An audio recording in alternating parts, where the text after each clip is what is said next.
Warahmatullahi wabarakatuh.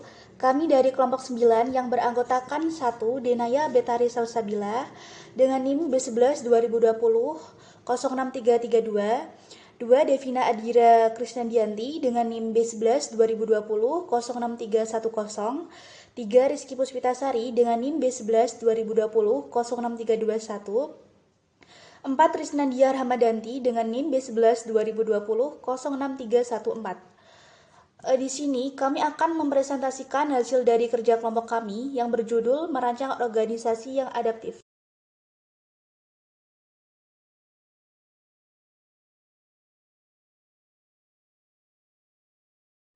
Latar belakang, COVID-19 merupakan wabah global yang mempunyai tingkat kompleksitas tinggi bagi Indonesia dan seluruh wilayah di dalamnya.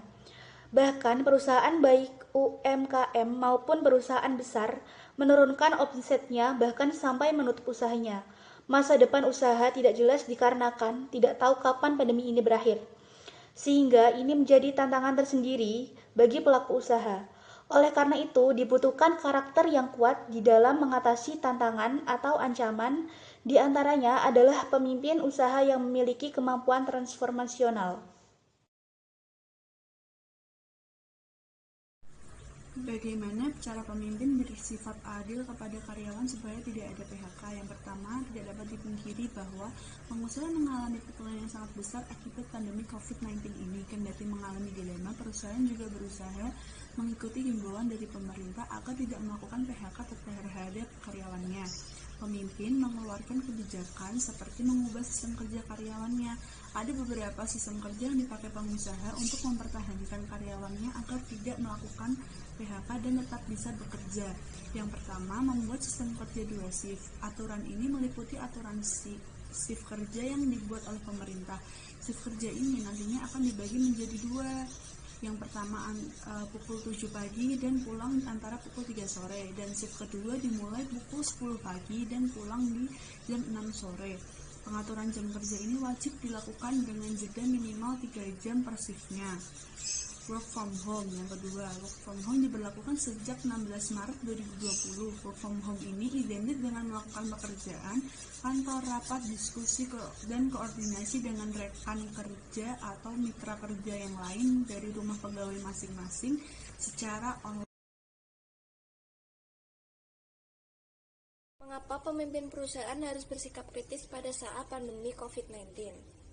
Dalam sebuah perusahaan, pemimpin perusahaan harus mempunyai sikap dalam berpikir kritis agar bisa mengambil keputusan maupun kebijakan dengan jernih dan kritis. Jika memang harus menetapkan prioritas, maka sikap tenang dan jelas sebaiknya diprioritaskan dalam sikap kepemimpinan saat masa krisis.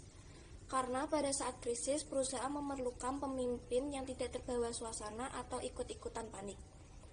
Selain itu, pemimpin juga diharapkan dapat memberikan arahan yang jelas mengenai strategi bisnis perusahaan untuk melewati krisis kepada yang dia pimpin agar membantu kinerja tim dan membuat menjadi lebih kuat. Kemudian, kemampuan dalam komunikasi. Komunikasi baik antar pemangku kepentingan maupun komunikasi terbuka terhadap para karyawannya. Apa yang harus pemimpin perusahaan lakukan agar perusahaan terselamatkan dan tidak bangkrut? Faktor-faktor yang bisa menyebabkan perusahaan bangkrut ada 4, yaitu 1. Kurangnya kapitalisasi dana, 2. Kurangnya inovasi, 3. Menempatkan kepercayaan kepada orang yang salah, 4. Terlalu banyak berutang. Dan cara menghindari kebangkrutan bisnis ada 6. 1. Dapatkan bantuan dari orang yang berkompeten, pakar bisnis, dan lainnya. 2. Tinjau dan kendalikan pengeluaran. 3. Jual aset yang tidak lagi Anda butuhkan. 4. Prioritaskan pembayaran utang. 5. Restrukturisasi utang. 6. Konsisten dengan rencana bisnis Anda.